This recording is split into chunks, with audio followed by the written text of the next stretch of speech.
how do you prepare your online business for AI? This is a question that so many online business owners, myself included, are asking themselves right now. It's probably one of the most important questions you could possibly ask. And if you've ever wondered what AI means for you, how to make sure your business will continue to be successful as our world changes dramatically and this technology continues to make its way into every aspect of our lives, this episode is for you. I want to share with you a very powerful idea that I think is really at the core of what it takes to continue to be successful in online business as we head into a very different world. And 3 very specific ways you can integrate that into your business right now to make sure you will continue to be successful, you continue to make money, sign clients, and that you can even grow as you harness and take advantage of this superpower that's going to become increasingly more important as we head into this brand new world. So excited to dive in. On a personal level, I am recovering from COVID. So if I sound sick, it's because I am. But this idea came to me. It was like the middle of the night, I think 2 nights ago, and I just knew I had to record it. So I'm excited to offer this to you. But if I sound a little bit like mellow and a little bit, kind of, I don't know, sick, it's because I'm sick. So that is what it is. So I want to introduce this idea by sharing with you a personal story. When I was 21, I was diagnosed with cancer, and I was a junior in college, about to start my senior year at NYU studying music. And just in the course of a few months, my entire world basically got turned upside down. I was super sick. I ended up fainting in my mom's arms and later ended up in a doctor's office and found out I had Hodgkin's lymphoma, which is a kind of like a blood cancer similar to leukemia. And it was pretty advanced when they found it. And so really in the course of a very short period of time, my world went from I was going to start my senior year at NYU with all my friends to deferring my last year of college, moving back home with my mom and starting chemo and radiation and later a bone marrow transplant. It was an extremely challenging, difficult period of my life. I mean, that's an understatement. It was the hardest thing I've ever been through. But I remember that first moment when I went to Stanford Hospital, which is where I ended up getting my treatment. And I met with this doctor. Her name was Dr. Advani. And I was terrified at this point because I had seen other doctors and I'd been shuffled around through the medical system. And every time I would go into a doctor's office, it was like no one saw me. No one actually saw what I was going through. I was just a chart. I was a set of vitals. I was a PET scan. It felt like the most inhuman, impersonal thing. And here I was in the middle of all of it. But I would go into these doctors' offices and it was like they wouldn't even see me. But I remember going to Stanford and I was terrified to be there because I just didn't want to meet another doctor because every doctor I would meet would tell me more things I didn't want to know. But I remember this doctor, Dr. Advani, she came in. And one of the first things she did was she grabbed one of those swivel chairs and she sat down and she brought her chair right up to me and she looked me in the eyes and she grabbed my hands and she said, "I'm sorry this is happening to you." And I can't describe to you like what that moment did for me. Like on a personal level, being seen like that at that period of my life changed everything. That moment of intimacy, that moment of connection, that moment that wasn't about my treatment or about the right next steps for my medical care, that moment of human connection, that moment of intimacy changed my life. And it was also the reason I decided to move my treatment to Stanford because I was actually seeing another doctor before I went to Stanford. I went to Stanford to get a second opinion. This is not an ad for Stanford, by the way. I think they're a great hospital. But the thing that really changed the game for me was not that I felt like they had better treatments. I mean, I think they did. That was a part of it. But at the end of the day, the thing that really moved the needle for me was that moment of intimacy and that moment of connection where someone else just made me feel seen and heard and understood. Intimacy. And what I believe, the core idea I want to share with you in this episode today is that in an increasingly AI world, in a world where more and more of our humanity is being replaced by interactions with machines, I remember a time when I used to go to the grocery store and you'd go to like a checkout aisle and you'd have people actually like scan your groceries. And now whenever I go to the grocery store, it's like they got the automated checkouts and I don't, it's like, this is our world. And I'm not placing a value judgment on that. I think in many ways it's a good thing. It's freeing us up as human beings to focus on more creative things, on things that are higher leverage uses of our talents and capacities and resources. But it's also creating this void of true intimacy. One of the most important things that we value as human beings is the ability to feel seen and heard and understood. I often talk about this when I teach marketing and I work with my clients, because if I had to sum up marketing in like one phrase, it's make somebody else feel seen and heard and understood. Why do we talk about pain points when we write copy? Well, it's because when someone else is experiencing those things and they see those pain points, they go, wow, this person gets me. When I talk about struggling to attract consistent leads or clients and how difficult that can be in your business, if you're in that place right now and you hear that, you're like, wow, I feel like someone actually understands what I'm going through. That ability to make somebody else feel seen and heard and understood really is at the core of all great marketing. That moment of intimacy and connection that's created through that. But we look at our world and, to me, what I see is more and more of our humanity being outsourced and replaced by AI, by machines, by robots. And again, not passing a value judgment on that. But what I am saying is that moment creates a void of true intimacy. There's a loneliness epidemic in our country, in the United States right now. Many people have talked about this. People are feeling lonelier than ever before, and it's not surprising to me why that is the case.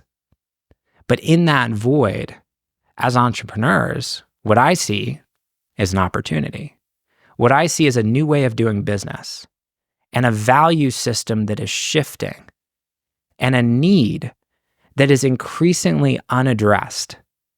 And if you can harness that need and you can meet that need in your business, you will be more successful heading into the new world. And what is that need? Well, quite simply, it's the need and the desire for intimacy.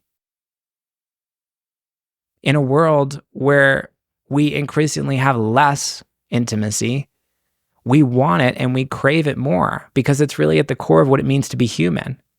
So the more that you can make intimacy the thing, and I'll talk about in a few minutes here how to do that in your business, the thing that's really at the center of everything that you do, the top value, the thing that you build your business around. What I believe is as we move in to an increasingly AI world, this is the real currency that's going to separate you, that's going to allow you to stand out. In a world where anyone can go into ChatGPT and type, write me a 500-word blog post or social media post on XYZ, and it can churn out stuff that is honestly pretty decent. What's going to allow you to stand out in that kind of a world? It's intimacy. It's humanity. It's the ability to bring you fully into your business and also to truly connect with somebody else and to make them feel seen. So this is the core idea of this episode today. This is really what I want to share with you. And in order to do this, there are some very practical tools and ways that we can integrate this into your business. These are things that I've been thinking about, and these are things that are behind some of the major shifts that I've made in my business over the past few months and that I will continue to make moving into the new year. So I want to talk about some of those shifts and share with you some real practical ways that you can integrate intimacy into your business and dial this up. Because again, I think this is the currency more and more as we move into this new world, the thing that's really going to separate you from other online business owners. Hey friend, hope you're enjoying this episode of the podcast. And before we get back to it, if you're an established online business owner who's serious about unlocking your next level of income and impact and growth in your business, I want you to watch my free $1 Million Online Business Training, where I walk through a 4-step roadmap I've personally used to sell well over $1 million of coaching, consulting, and courses online. It's going to make the journey of growing your business so much easier. I want to give this to you for free. All you got to do to access it is go to jasonmoss.com/growth. That's jasonmoss.com/GROWTH to get free access to this training right now. Now back to the episode. A couple of areas I want to talk about. The first thing is intimacy when it comes to your marketing. Intimacy is the way that you stand out in today's world. Again, in a world where anyone can go into ChatGPT and churn out how-to content a mile a minute. It used to be like when I first started doing online business back in 2016, you could do really well just making like how-to videos. Like, here's how to do this, and here's how to do that, and here's 3 tips to help you with your diet, and here's 5 tips to help you grow your business. That stuff would stand out. That stuff would get views. But now, because we're in a world where anyone can create that content, they don't even have to know anything in order to do that. They can just go into ChatGPT and create that literally in 30 seconds. It doesn't stand out.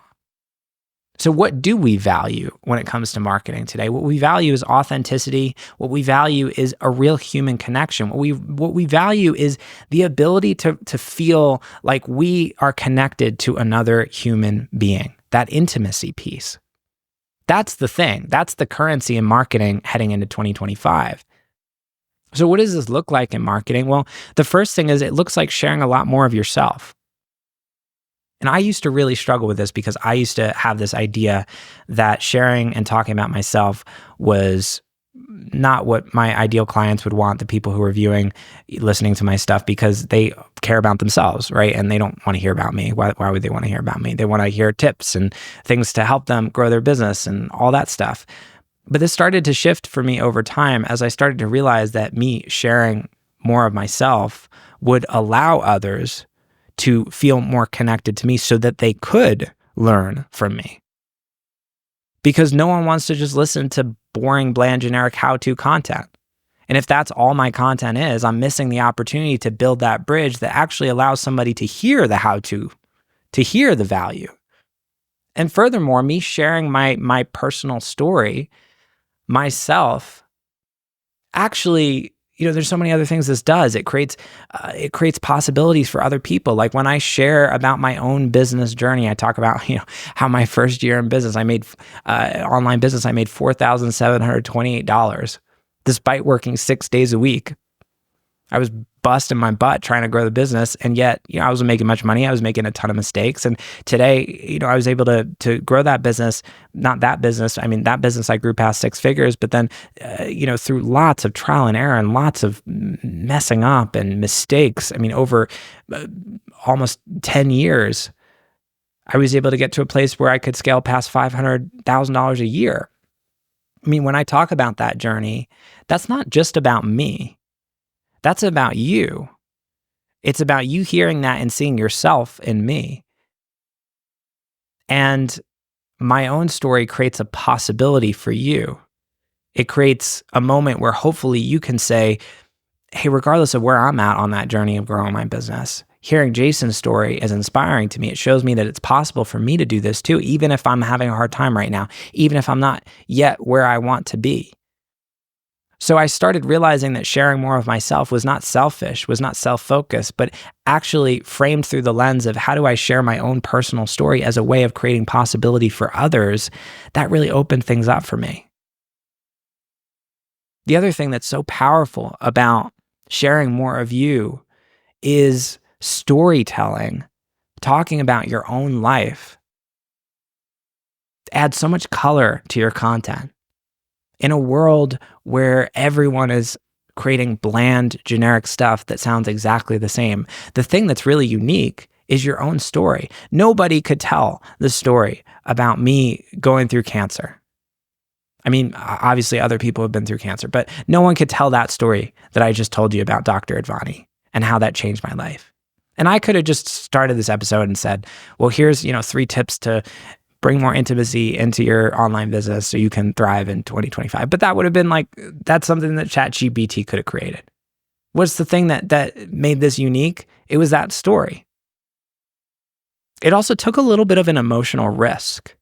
And this is another piece I've been thinking quite a lot about. There's a mentor I love. Her name's Simone Grace Soul. She talks about this idea of taking emotional risks in her content, how this is like the core thing that's underneath so much of what she shares and so much of what she creates in her marketing. She always asks herself this question, am I taking emotional risks here? Or how can I take more emotional risks here? When you're creating a piece of content, it's like you can create that piece of content. And oftentimes, I don't know about you, but when I'm writing an email or something like this, it's so easy to just write like the surface level stuff where I'm like shifting into like concept mode, where it's like here's 3 tips to help you get more clients. Whereas if I ask myself, like, what's an emotional risk I could take here? I could say something like, hey, the last month in our business sucked. We hit our lowest revenue yet, for example. And it was because I made some pretty big mistakes in terms of like how I was showing up in my marketing. And I want to share some of those things with you and the lessons that I've learned to help you get more clients. Radically different piece of content, right? One piece is like concept, surface level drivel that like anyone can create. And one piece actually takes a leap. It's vulnerable. That's the kind of thing that magnetizes and draws people to you. So we talk about this idea of intimacy in marketing. What I look at is how can I bring more of myself to the table? How can I take more emotional risks? How can I differentiate myself through dialing up who I am? I talk about this so often when it comes to teaching marketing. How are you different? Who are you? What is the unique thing about you? What are the things that you're afraid to share with people? Because you're afraid if you tell people those things, they might not want to work with you.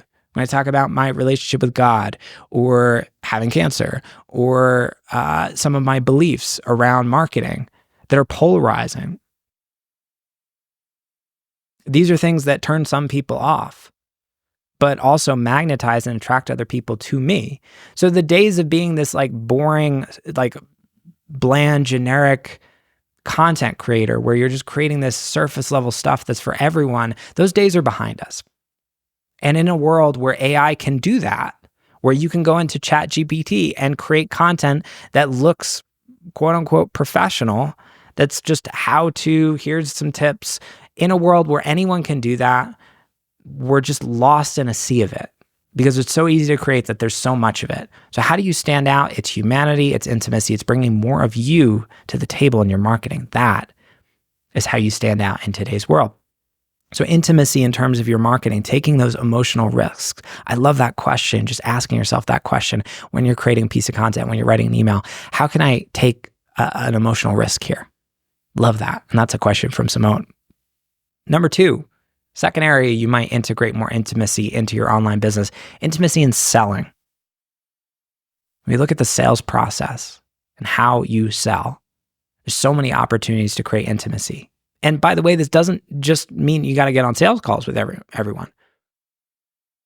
But it does mean that in a world where AI is really at the forefront of everything that we do, that moment of connection, that moment where someone can have a conversation with you and feel seen and heard and understood, or to just have that moment where they have that realization of like, oh, this is a real human being. As an example, in my business, one of the things we started doing, we're testing this right now, is for every single person that opts in to download my lead magnet, who gives me their phone number. You may have gotten these text messages.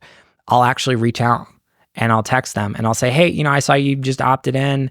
I just wanted to say, hey, I saw you were working on this very specific challenge, because when people opt in, one of the things they do is they tell me what their number one biggest challenge is when it comes to growing their business. And I say, hey, I saw you were working through this challenge. I wanted to share this like free training that we have that will really help you with that. Hope this helps.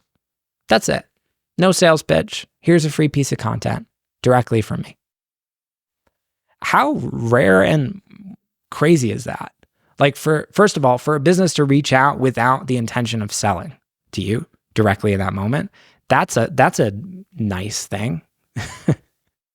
How magnetic is that when someone's like, hey, I just want to help you. Like, here's a free thing.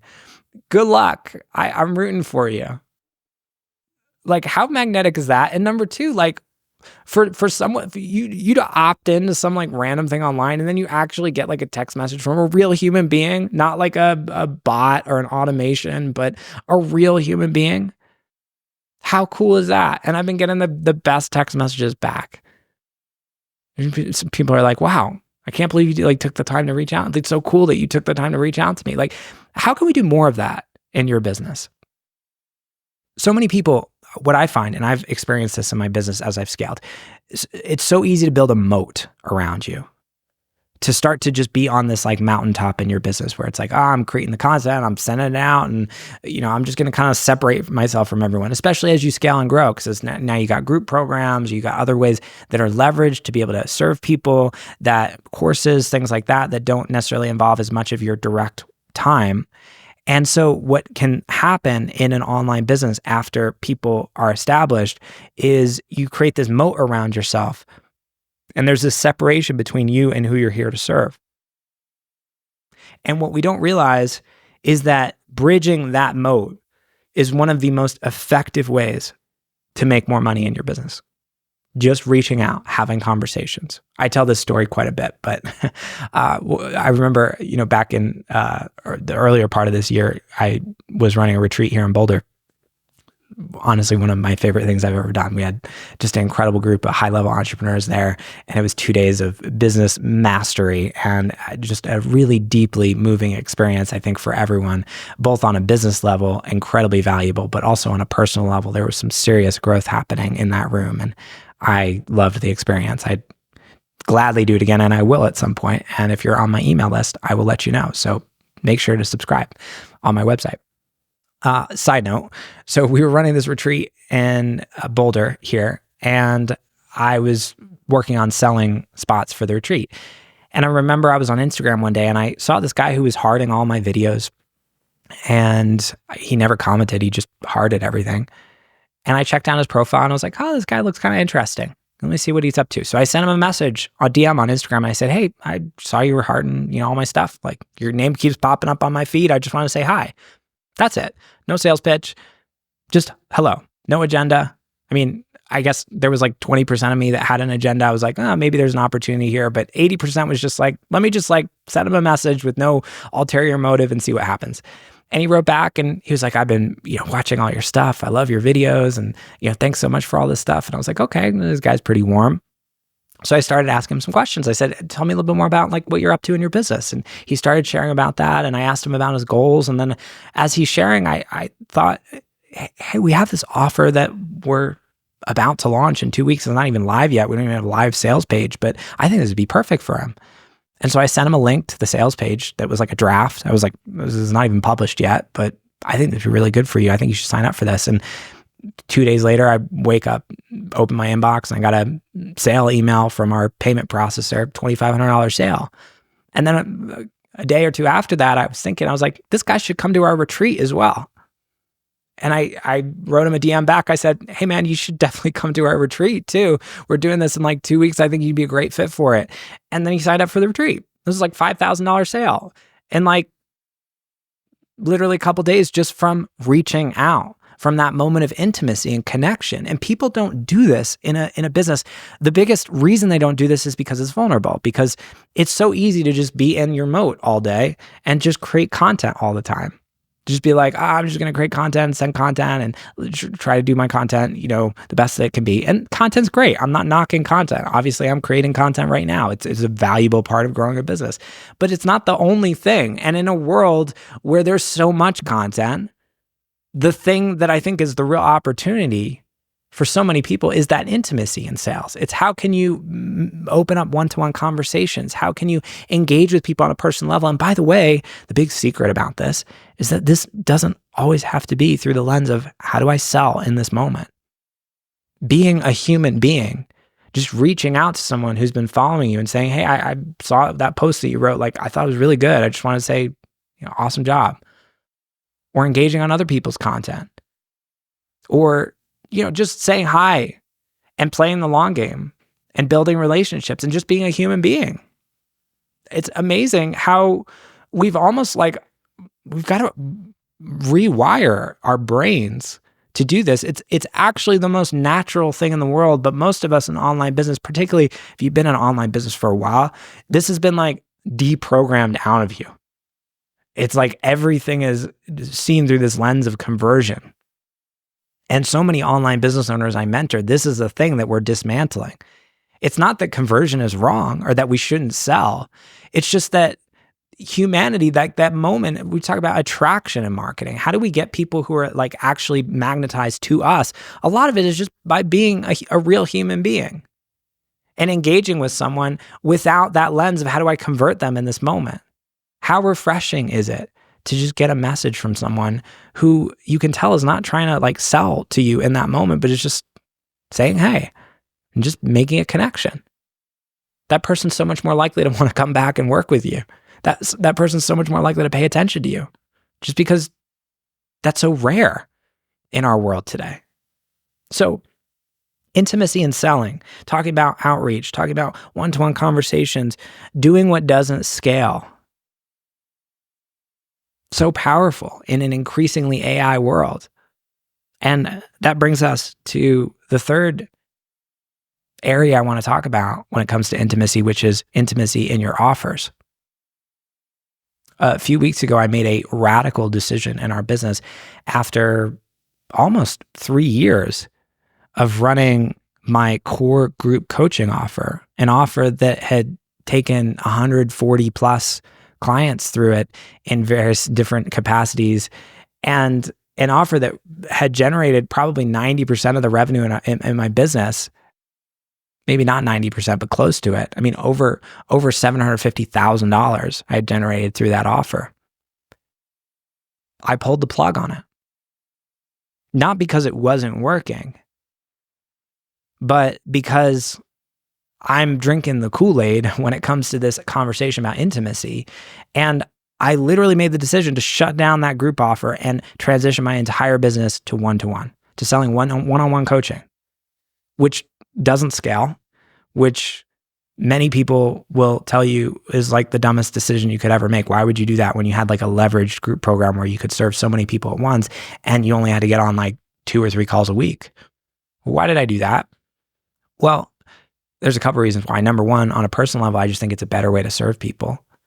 Number two, because I'm shifting my business model from this more, I don't want to use the phrase churn and burn because I hate that. And I never really saw it that way. But the reality is when you're running a larger group program where there's not as much intimacy, people come in, they maybe stay for 6 months, then they leave, versus a one-to-one offer. When I look at my one-to-one clients, they stick around for so much longer. It's a better experience for clients. So I shifted the model from this like churn and burn thing to like, how do I build long-term relationships, more intimacy, more depth, more connection with a smaller number of people?